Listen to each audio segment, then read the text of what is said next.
I wanted to buy a Challenger a couple of years ago, but we got this little guy in our life. Plans change, and we ended up with an SUV. It was comfortable, but I was missing something.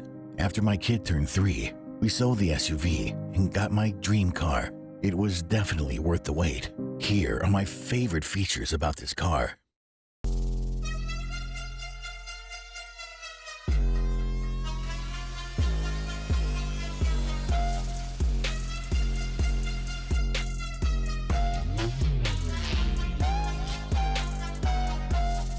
All I do is daydream. They been sleeping on us, I'm just trying to see what they see. Daydream. Trying to see what they seen. All I hear is an echo.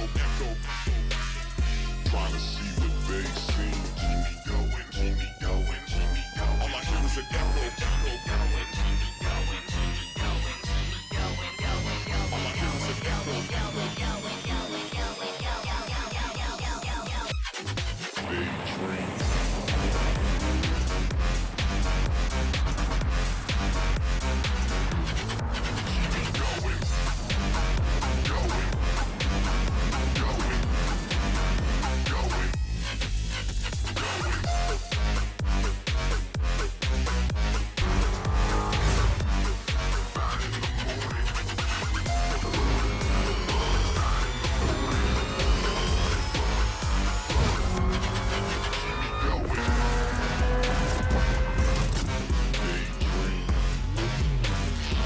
Driving this beautiful beast every day is pure happiness.